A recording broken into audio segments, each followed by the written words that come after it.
It's a poem here by the poet Auden. It's called The Watershed.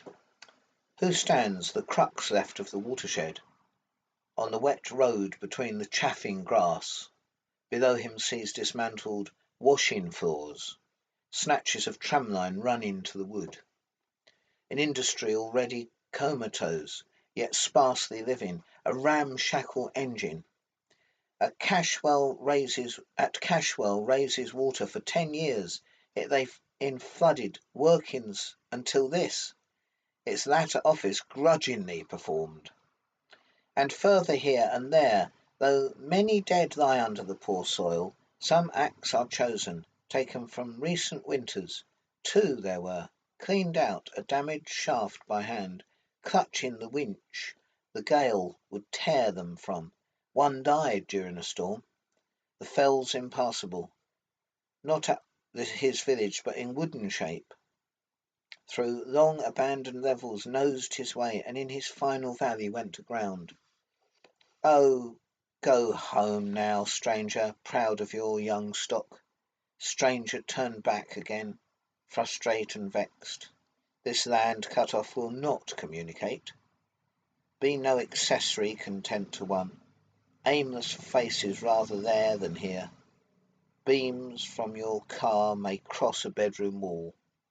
They wake no sleeper, you may hear the wind, arriving driven from the ignorant sea, to hurt itself on pain, on bark of elm, where sap unbaffled rises, be in spring, but seldom this, near you, taller than grass, ears poised before decision, scent in danger. It's quite a difficult poem to get into. It's about the lead mines, which are closing down or have closed down. And it's not a sort of poem about his sadness of looking at the lead mines. It's more to do with the sadness, I suppose, of the fact that this era has passed, that we are now cut off from this. And we're just left with these sad vestiges. One of his earlier lines on this, where he spoke about, if I just read you this, who stands the crux left of the watershed on the wet road between the chaffing grass, below him sees dismantled washing floors. Now originally he wrote snatches of tramline banked up from the stream, the signs of a declining industry. But his editor, I believe, said to him, this is as flat as a magazine caption. So you've got to change that. So what does he change it to? Snatches of tramline run into a wood, in industry already comatose. So he's using that medical term comatose to show that the industry of the lead mining is dying. It's sort of there, but it's not there anymore. The last mill in that area was 1919 when it closed down. This was written in 1927. So it's just the end of that industry. And isn't it clever, the word snatches, you'd normally refer, it's like glimpses, snatches of tramline. These tramlines are running into the wood as if the wood and nature is taking back over. So man has come along, done his bit, and now nature is taking back over. And isn't that an interesting opening? Who stands? As if somebody's standing there, looking, a protagonist, if you like, that's ghostly throughout this poem, if you like, because it's always there. So many interesting things in this poem. This engine that has been repurposed to pump the water out, and is doing it begrudgingly performed. It lay the flooded workings until this, its latter office grudgingly performed. So they've salvaged bits of the old industry to use them again. And further here and there, though many dead lie under the poor soil. This is a story that was supposed to be true of somebody who died working on the mine because of pneumonia. They had to take him 8 miles to a village, and I think to see a doctor, he died. And then they couldn't take him back for a couple of weeks because of the bad weather. So there's a sort of a true story intertwined with the lives of the people that live there.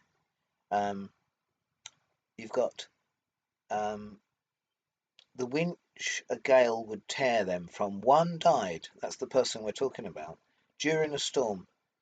The fell's impassable. This was the bad weather in this wild place. Not at his village, but in wooden shape. Suggests the idea of the coffin being moved across. Along abandoned levels nosed his way, and his final valley went to ground. So he was brought back. This is sort of a human story involved in the natural landscape, if you like. He says to the person watching, "Go home now, stranger, proud of your young stock." This makes us think of Genesis and um, when Israel, the person Israel, um, was a stranger and acquired stock.